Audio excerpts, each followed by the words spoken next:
Looks like we're live. Yeah, good evening, everyone. My name is Noelle, and I'm a life coach for people with chronic pain and chronic illness. And tonight I have the pleasure of introducing one of my favorite yoga teachers and yoga therapist, Alex Bauermeister. And I am offering this series called Healcast because I myself have been living with a chronic illness for 17 years. And haven't gotten a ton of support from conventional medicine, but I've met so many amazing healers along my journey. And I really want others to know who's out there who's so willing and able to support you in healing fully and completely. So tonight I have the pleasure of introducing Alex. Thank you. I think it's a really cool and generous thing that you're doing here with these broadcasts and just giving people a chance to kind of interview practitioners, but in a way where they don't have to do the legwork. Because I know it's a lot of work trying to figure out how to get access to the right people, the right professionals, the right kind of care. So thanks for doing this. Yeah, my absolute joy. So Alex, I just want to start, what is yoga therapy? Can you give us a picture of what it looks like? Yeah, so I'm going to try to keep it really short to start.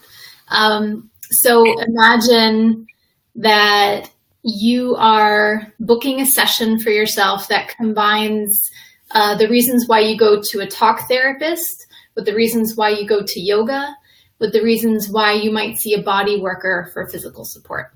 So a yoga therapy session will bring those three things into one 50-minute session. Wow. That's a lot of bang for your buck, huh? Well, that's the idea, is that you're working on the mental, the physical, the emotional, for some people, the spiritual level, all at the same time. And that, when you go to get support for mental, emotional stuff like anxiety, depression, that you don't have to leave your body at the door. And that when you get to focus on your body, there's also this mental stuff that comes up, emotional stuff that is all happening, and it's giving all of that an outlet instead of just, being focused on doing your plank pose, doing your child's pose. Like, you get to actually be with the inner experience in addition to the outer physical shape. Mm-hmm. And how about people who have never experienced yoga? Could this still be a good fit for them? Yeah, so actually a lot of people who have experienced yoga who then come to do a yoga therapy session with me, depending on what kind of yoga they've been exposed to, they might get really surprised and not recognize yoga in the same way that they've been used to at the gym or at a power yoga studio. So sometimes it's the people who have previous experience with yoga who are thrown for a loop a little bit. Mm-hmm. People who don't have yoga experience, sometimes they might be a little bit intimidated by the term yoga therapy, but a lot of them do come through the door, and it's really just a chance for them to be present to their body, whether it's in a pose like Shavasana, which someone who doesn't do yoga, to them, that's just laying down.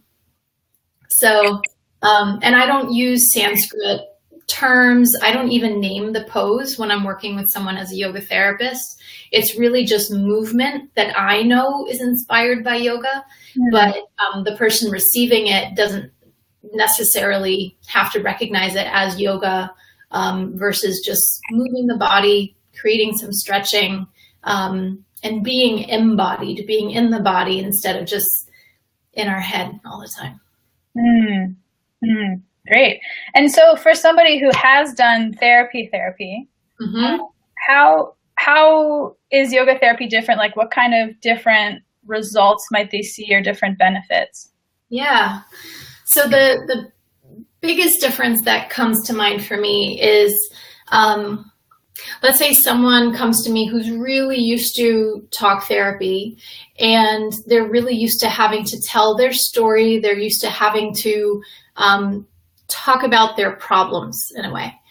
And what that can get into really easily is the story and retreading the loop, like getting on the spiral of anxiety or tension or venting. Like there's kind of a spiral that can happen with that, where you might just tell your story over and over again without actually interrupting the flow of it.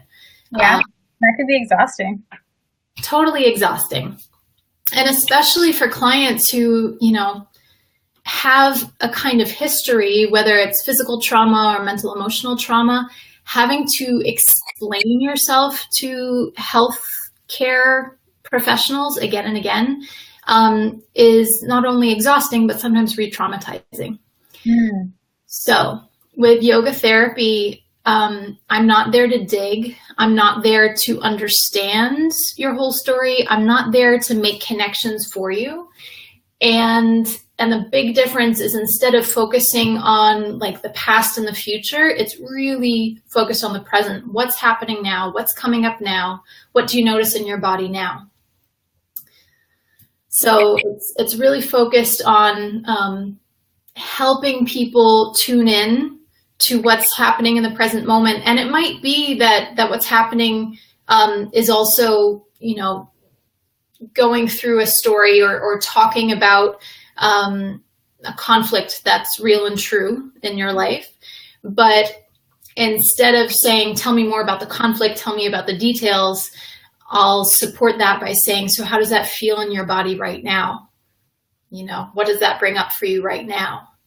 So it's bringing it all back to what's real and true about this in the present moment. Mm-hmm. That sounds so empowering, just being able to get support in collecting all that information about how things are showing up in your body, because we can get so disconnected from that. Yeah. And it's really trying to connect, not just on a mental mind's level, but to be multidimensional human beings together in a session.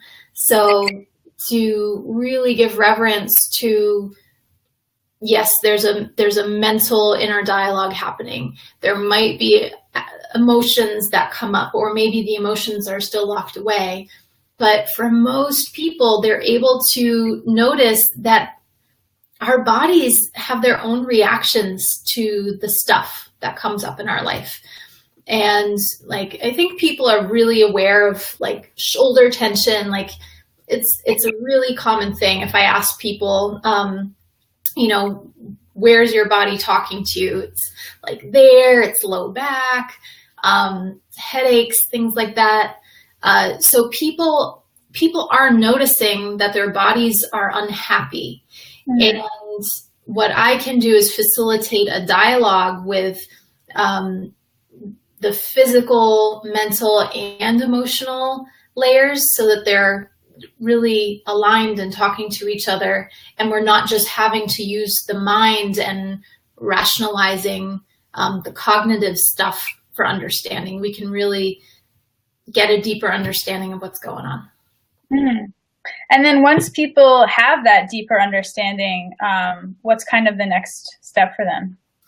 Yeah, that's a great question. So what makes yoga therapy different from like just going to a yoga class or just going to a massage therapist is that at the end of the session, there's been dialogue and processing and stuff will come up throughout the session.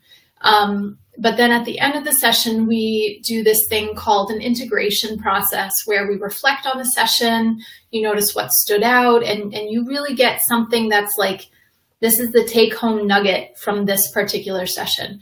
So it's also overwhelming sometimes, feeling like, oh, I have to remember everything that came up, and I have all these things that I need to do, and I need to make a to-do list for my mental, emotional, physical well-being. We really just focused on what's the one next step for you. And it might be a baby step. And so people leave the session with a follow-up thing, something that feels like a takeaway, whether it's an action or an awareness or like, wow, I'm just a new person now than I was 50 minutes ago. So yeah, the action piece is really cool to me. But there's another dimension of it, and that is that your mind can probably come up with 10 action steps that would be a good idea. Right? That sounds familiar from the coaching work that I do, for sure. Yeah. Like we all kind of know what we should be doing. We all know like some good interventions that might help us in day-to-day life. But when it's just coming from what our mind knows to be true, very often it has the energy of, I should do this, or I know I'm supposed to be doing this and I feel guilty for not practicing self-care in that way, stuff like that. In a yoga therapy session, what I'm helping people do is come into a meditative state where their knowledge sits a lot deeper than just up here in their heads.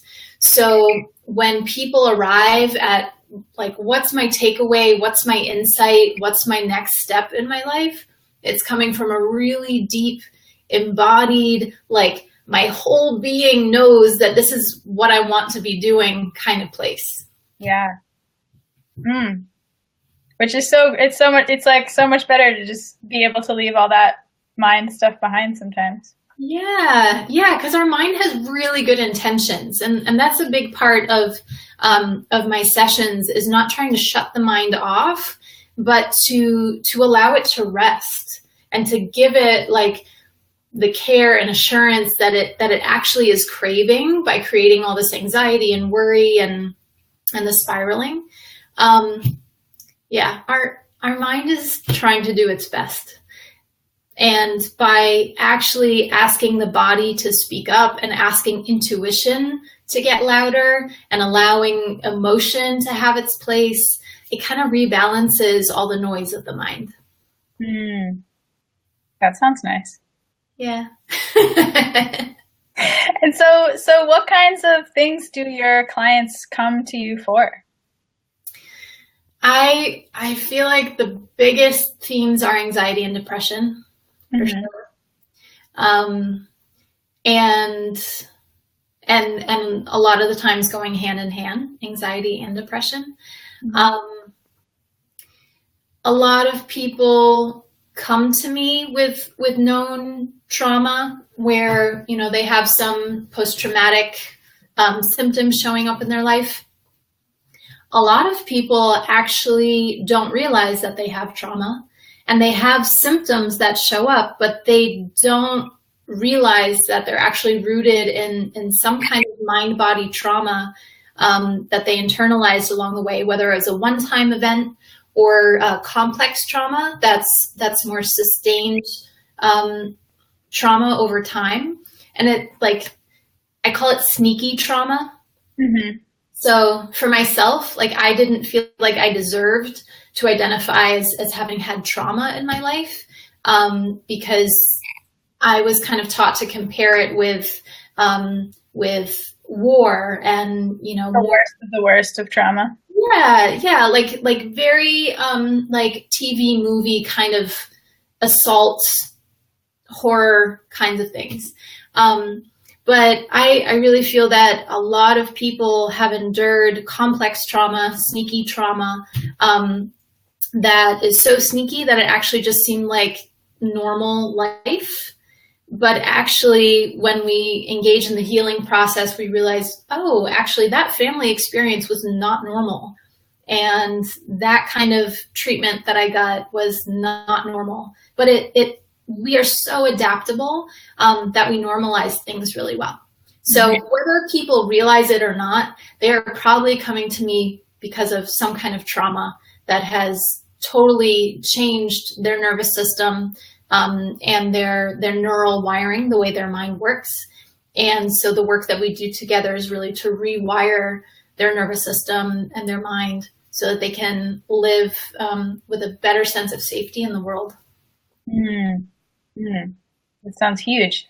And just because a lot of the people that I work with are people with chronic pain and chronic illness, can you talk a little bit about sort of how trauma plays into that and how your work can support people with their pain and illness too? Yeah. So medical trauma is definitely something that is alive and well for some of my clients, whether it's in the past or actually present. Like I work with people who are in treatment for various kinds of things. I want to respect client confidentiality, so I'm not going to be specific. There's the trauma of having your body turn on you, the trauma of being at the mercy of unrelenting pain, the trauma of being triggered is really what I'm talking about. And a trigger can be something that's coming from a physical, mental, emotional, internal, external. It can come from all different types of places. So I guess when I'm talking about trauma, I'm really talking about people who are having to deal with a nervous system trigger kind of state. Mm-hmm. And a lot of people don't realize that that the nervous system is either in like a pretty harmonious, balanced place where things look okay, or in this triggered place where everything just gets harder in life because we're hanging out so much in our sympathetic nervous system, the fight, flight, or freeze response. Mm-hmm. So I really specialize in working with people who are hanging out in that fight, flight, freeze response to help them recognize it and to help them experience what it's like to actually flip the switch, and to be able to maybe still be in a lot of pain, maybe still be enduring the worst emotional relationship experience of their life, but they're able to see it, to be in it in a way that's not just the fight, flight, freeze survival response. Yeah. I think that's so huge. And I'm so glad that you brought up medical trauma, because it's something that we're still just starting to talk about it in the chronic illness community. And it's, I think it's kind of like sneaky trauma for some people. They're like, well, I didn't have a traumatic childhood, so I don't have trauma. Right. And, but there's so much that can happen in the medical system to really let people down. And then also the body's turning on you.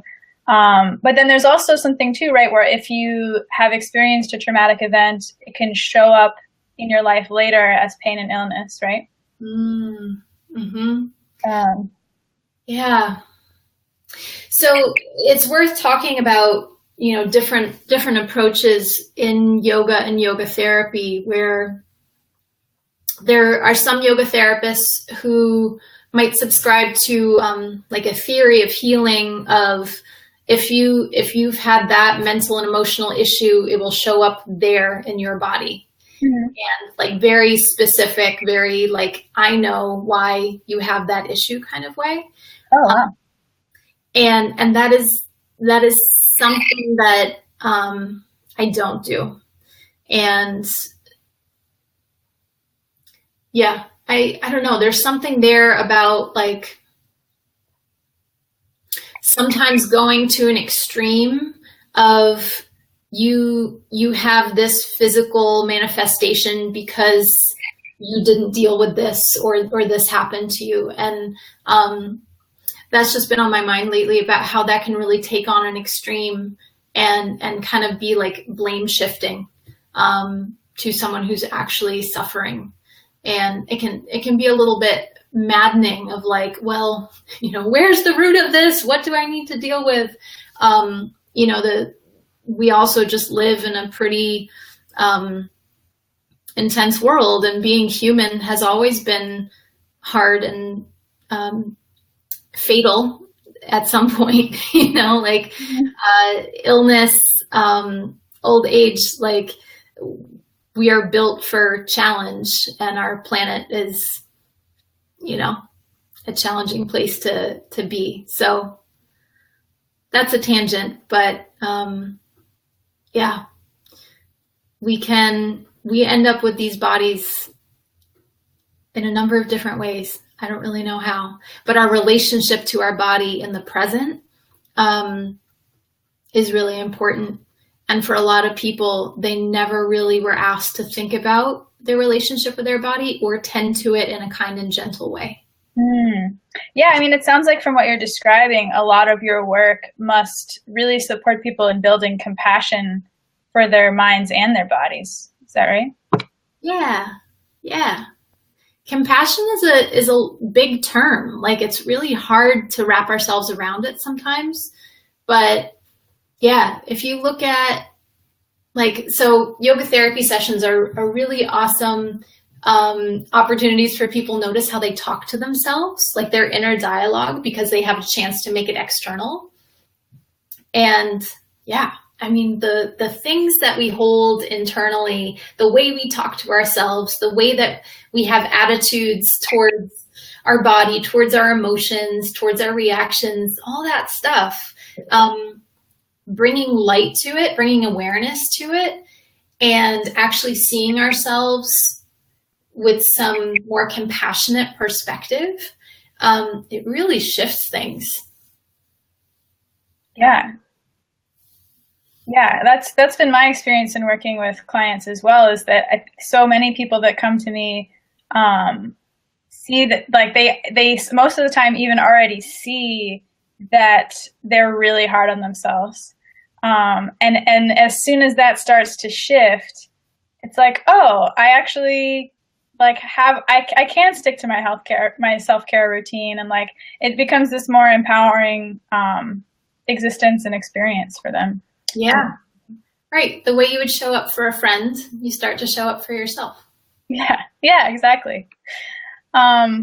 Great. And so what does a typical session look like, and sort of like how long do people work with you for?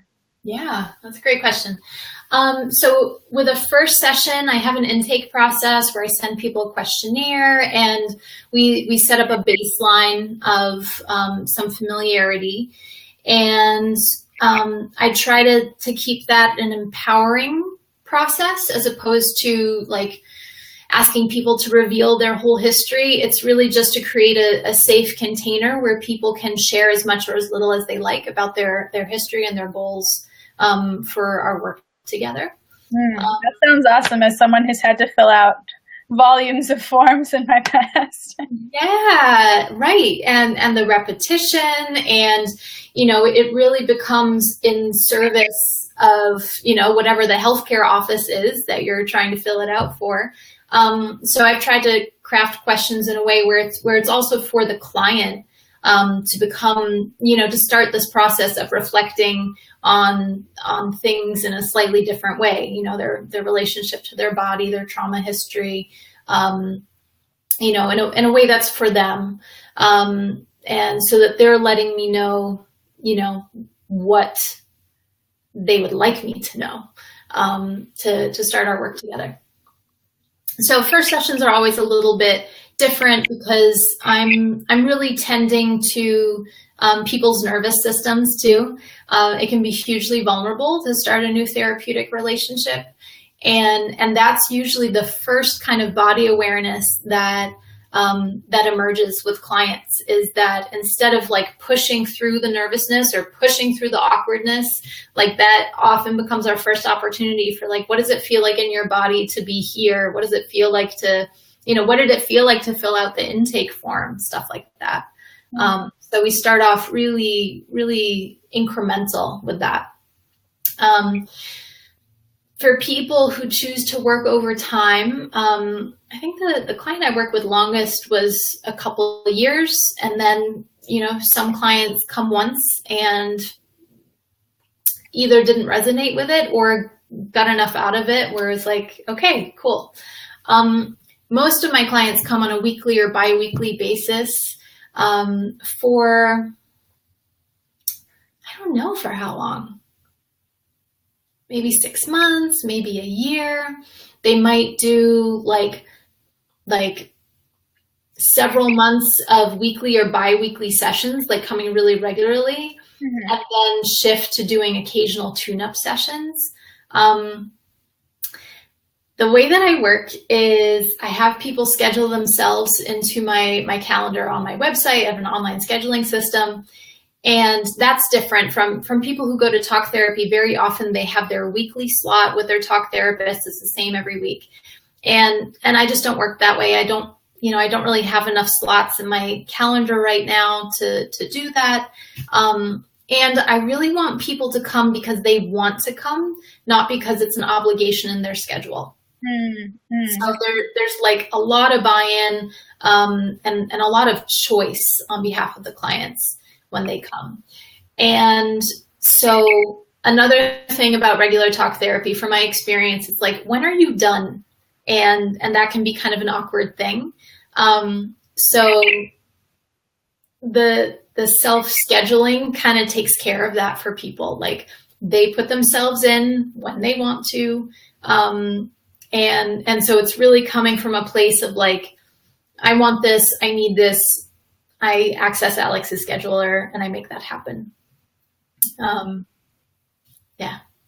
I think there was another part of your question. Do you remember what it was? It was what do the sessions look like and how long do people work with you for? So yeah. That's good.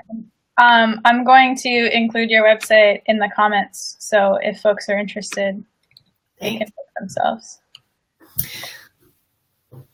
Yeah. I can talk a little bit about the flow of a typical session, like someone who's been coming to me. Usually after like 2 or 3 sessions, people get the flow of it.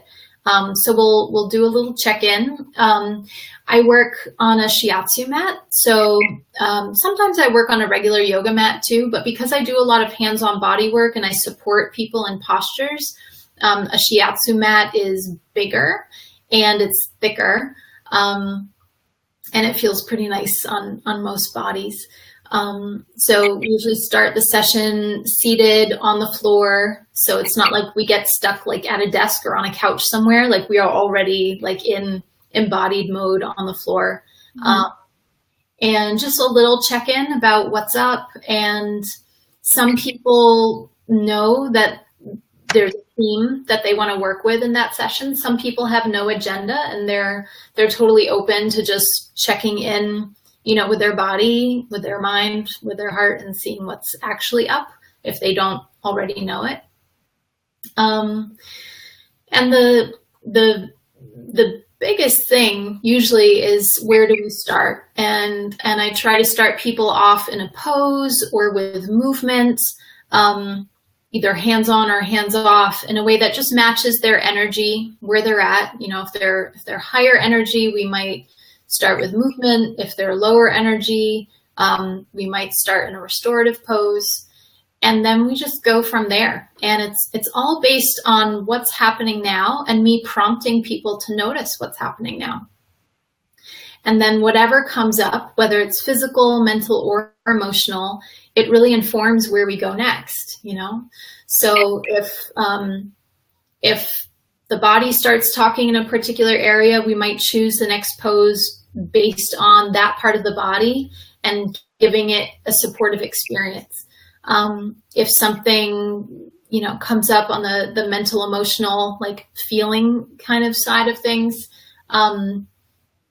or energy level, we will choose the next pose or the next movement based on that. So one moment flows into the next, and it's totally unpredictable. It really just I'm just asked to be totally present to the client, which is what I love about this work. Like, I don't have to be taking notes. I just have to be so there. And like radical presence to the moment that's actually emerging. And that always leads us down some interesting path of whatever needs to be uncovered for that particular session. Radical presence. I love that. And it sounds like every session could be really different depending on what's going on in the body, right? Yeah.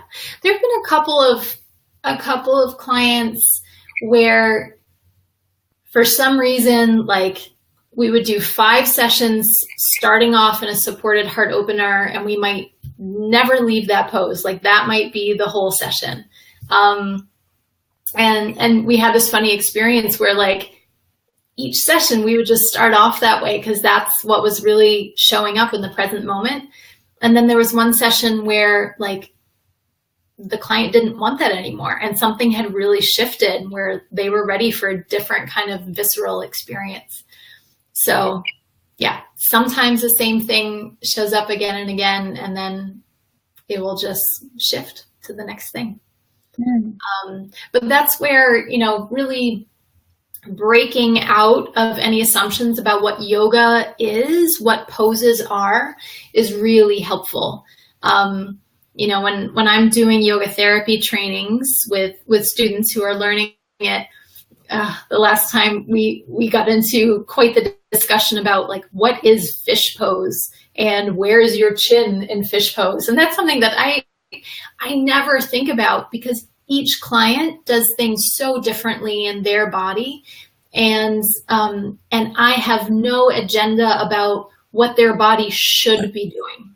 It's all about working with the body that's in front of me and not trying to fit it into any kind of mold, or ask it to do something that is not really suited for the client.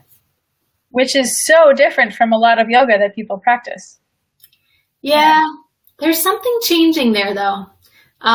Maybe it's just who I talk to and who I listen to and who I follow.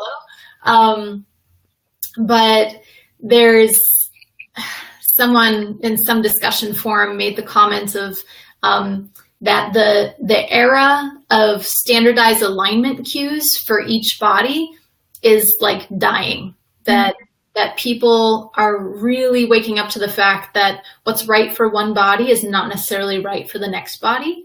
And that to hold people to that standard is actually just reinforcing a lot of the messed up relationship norms that we have with our bodies. Yeah, I'm so glad to hear you say that. I've been noticing that too, and I rejoice every time. As somebody whose body, for a long time couldn't and still can't do a lot of the things that we're supposed to do in yoga. So that's marvelous to hear. Yeah. And then you also work with people remotely, right? Yeah. So I use a technology called Zoom, which is really a more secure, just alternative to Skype. But Skype sessions, I think people can imagine what that is. So you're using video to connect and have dialogue. And the biggest difference is that obviously I can't give hands-on body work in a Skype session, but people are always so surprised at how embodiment, connecting to body, listening to body, is totally possible in any kind of setting. So I've worked with people over the phone where we actually don't have the visual aid, but working with video is really awesome because then there's the visual communication as well. But when I'm doing virtual sessions, it's still the same facilitation of tuning into body, giving your body an experience of being seen and heard and moved and expressed, and noticing what comes up. Great. Yeah, and just for folks that are watching this later, Alex is based in Boston, but because she's remote, can work with you wherever you are. So I wanted to bring that up. Well, Alex, I would just love to hear a little bit about your story and how you came to yoga therapy. Yeah. So it really starts with studio yoga, westernized power hot vinyasa. That was my initial love story with yoga, and it was also social. Like my best friend at the time was living in Central Square in Cambridge in Massachusetts, and we had a standing Thursday night date of hot yoga where I would just get a really good ass kicking. And then we would go to her house and order takeout, and I would just eat steak and we'd watch HBO. So this was my Thursday night routine for a long time. And then the studio offered an assistant training. So I trained to be a hands-on assistant in yoga classes, and I got to assist every Wednesday night for like a year, which was really cool. It was a way to step beyond the student role, but without the pressure of being the teacher. So I could just be hands-on. I guess I should also go back further in time that I've really been doing body work since I was 11, which I know sounds really strange. But my dad he's a doctor, and he's a pain specialist who got really excited about trigger point therapy and just alternative ways to heal in the body. And so we've always had a complicated relationship, but body work and healing and kind of the medical healthcare approach was something that we could bond on. Yeah. And so he developed these little trigger point tools, which was basically just like a really hard pointy object that you would put on the trigger point and just like beat the shit out of it. Yeah. And it would leave you bruised and broken, but it would also break up the adhesion. Uh-huh. So I started doing that when I was 11. And like, I remember working on, my friend's dad, who was a construction worker, and, like making him cry by working out his little tension spots in his shoulders. So I'll say that's just when I learned a kind of literacy in feeling the nuances in the body. Like, this is what a tense muscle feels like. This is what an unclenched muscle feels like. So you were getting to know the body from a very early age. Yeah. Well, yes. And then also, what's that? In some ways. Yes. So there was this whole part of me that really loved doing that. But then I was also, growing up and dealing with the trauma of what it meant to be in my particular family and all that brought. And so the biggest issue between my body and myself really was a divorce of communication. And so what was happening is that my intuition was talking to me, and in order to survive in my reality, in my family situation, I had to shut down intuition in order to fit in, to not be abandoned, to not be totally rejected, and to not give voice to intuition, let alone act on it. So, and intuition and wisdom and knowing and confidence, it's a very visceral experience. And I just, like, my experience of living and interacting with the world just like started occupying just this little space up here. And it was really hard to get lower in my body, in my heart, in my emotions. I was so good at the rational cognitive stuff. I excelled in school. I was able to like talk my way in and out of anything. But when it came to accessing feeling and intuition and a sense of self, that really got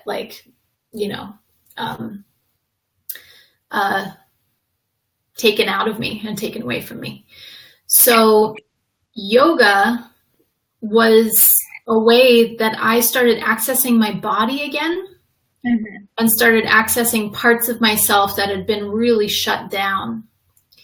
And then the opportunity to do body work in these classes, to give hands-on assists, was really putting me in touch with a part of myself that I had set aside. And, I got my MBA. I was in nonprofit management. Like, I really thought that I was meant to just make really good Excel spreadsheets and PowerPoint presentations for a living. And yoga just gave me a chance to nourish parts of myself that didn't get nourished working behind a desk in a cubicle, with the constructs of organizational life. So from assisting, the next step was then the possibility of doing a yoga teacher training. And I think most people, when they're approaching a yoga teacher training, they're like, oh, I couldn't do that. I could never be a yoga teacher. But I really just had the opening in my life and the support from my mom, the financial support from my mom to make that happen at Kripalu. I was at a place where I wanted to leave my job, and I didn't really care what I would do otherwise. I knew I could make a living as a bartender because I'd done that during grad school. And so I was kind of jumping ship, and I did a 200-hour teacher training at Kripalu in Western Massachusetts. It was a month-long immersion. And that gave me, a whole different understanding of yoga. I was miserable the first week because it was not hot power vinyasa. It was chanting and mala beads. And for this atheist social justice worker, it was like, what are we doing? Groupthink, revolt. But then I kind of found my place in it. I found my voice in it. It was a big group of like 65 people. And at some point, they gave us an introduction to Phoenix Rising Yoga Therapy, because the teachers leading the yoga teacher training were also Phoenix Rising Yoga Therapy trained. And they just led us through a 2-hour exercise where we were paired with someone, and we were just asked to give an assisted posture and to just ask, what's happening now? And to not give commentary, to not interpret what your partner was saying, but just to support their experience, to support their body, and to keep checking in what's happening now. And so the receiver would get a chance to give voice to what was happening now in this pose. It was a very, very deep, intense pose of a leg stretch that was supported, where you're basically like holding this person's leg for 20 minutes, it felt like.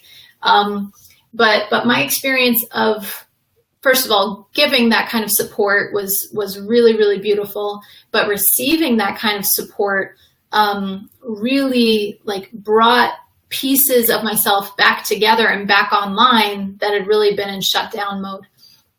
And I felt like I was dropping down into myself, and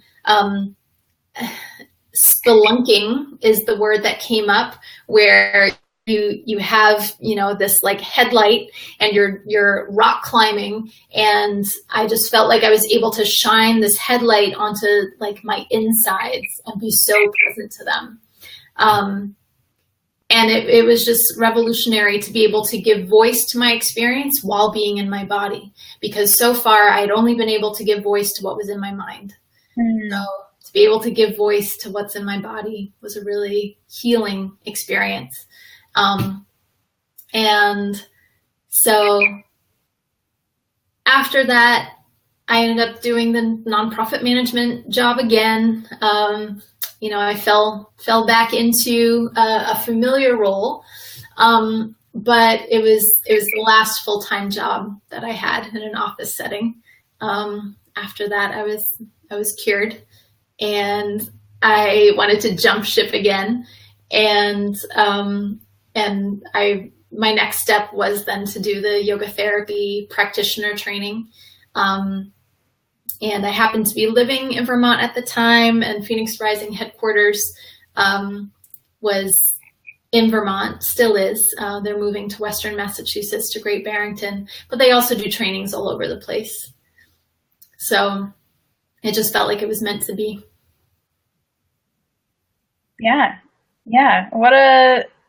beautiful, transformative origin story. Thank you for sharing with us. Thanks for giving the space for it. Yeah, my joy. And before we wrap up, Alex, is there anything else that you want to share about yoga therapy, people that are considering it? Anything that people should know? Yeah. Well, something that came up the other day when I was talking to someone, because I also teach in group classes, and so group classes are a great way for me to meet people who have questions about yoga therapy, and I found myself chatting with a student about it, and that conversation just drove an important point home for me, and that is like, why work with the body?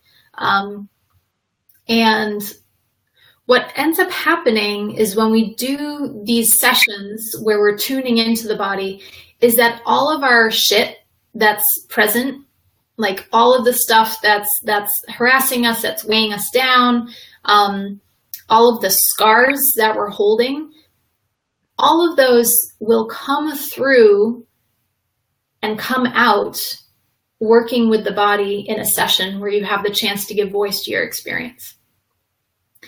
So these sessions are really based on the assumption that the body is a mirror for what's going on in our life, what's going on mentally and emotionally, and energetically. And by shining a light on the body and really being present to it, that whatever is ready to be addressed and seen and acknowledged is just going to bubble up to the surface. And so that's a little bit different from doing healing where you're like digging. Like, I don't know if you've ever had the experience where you feel like you're just like digging in and it's painful, but you just feel like you have to like get into like the darkest, most shadowy, like nasty corners of your psyche, and you have to like uproot stuff and pull it out. And my experience of that has always been like resistance and like, no, like kind of like a intensity of it that can be kind of painful, and it can be healing as well, but just a different process. But I'm really passionate about allowing things to rise to the surface and allowing things to present themselves that are ready, kind of like peeling back the layers of an onion, as opposed to just like slicing through it and like, let's get to the core right now. We have walls and protections for a reason. We have coping mechanisms for a reason. We have behaviors and habits for a really good reason. And we're just wired to survive. We're wired to adapt. And I don't really believe in like this extreme, like must change everything right now kind of approach. I really believe with working with our barriers, with our walls, with our layers of protection, and giving those parts of ourselves a chance to experience reality differently and to experience safety and to allow themselves to dissolve on their own time. And to really approach healing in like a gentle, integrated kind of way. Mm. And I'm so glad that you and others like you are offering that, because for people who are really sick or who have been in pain or have been, dealing with like some really intense mental illness, like who wants to be in more pain? Yeah. Like, it's so nice that there's this other really effective, so much more gentle option. Yeah. Well, sometimes being present is being present to pain. Like, and I don't want to suggest that sessions are always comfortable. Yeah, no, I'm sure they're not. And actually some people come in with the expectation of like, Alex, you're just going to like spray lavender and like give me a head massage, right? And like, no, that's a different kind of yoga, and I teach restorative yoga where it's all about just soothing and nurturance and support.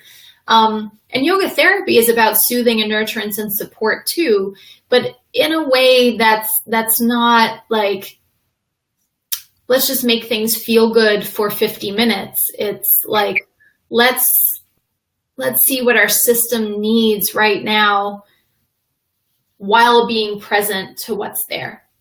And so it's really not about like, oh, the difficult thing arises, let's fix or change it or resolve it or like problem solve it. It's really about being present to what arises, watching it more closely, observing it from a space that's really grounded and really patient and really compassionate. I'm so glad you brought that word up earlier. And then allowing things to shift and change because they're given space to breathe.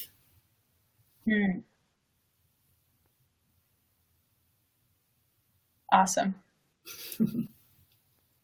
Well, Alex, again, I just want to thank you so much for being so generous in your time and sharing this conversation with me and with the community that's going to benefit from it going forward. Yeah, thanks for creating this opportunity. And it's really just a joy to be doing this work, to be supporting people in their most tender state. It's no small thing, you know, and something that's been super healing for me as a practitioner is being able to see people in their most authentic light. I suffered a lot in the office setting where so much of it was about like more surface matters of day-to-day life. And I really love accessing the root and the essence of what it really means to be human. So I'm grateful to do this work.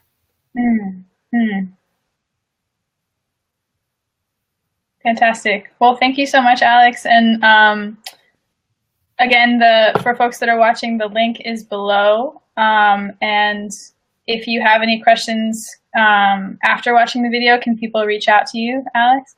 Yeah, absolutely. So my website is intrayogatherapy.com. Intra is INTRA, and it means within. So intrayogatherapy.com, and my email is alex@intrayogatherapy.com. Yeah, and I'm also happy to connect with people over Facebook. Awesome. Well, thanks so much, Alex. Appreciate your time, and I hope to see you in class soon. Thanks for doing this work. Yeah, my joy. Bye. Bye.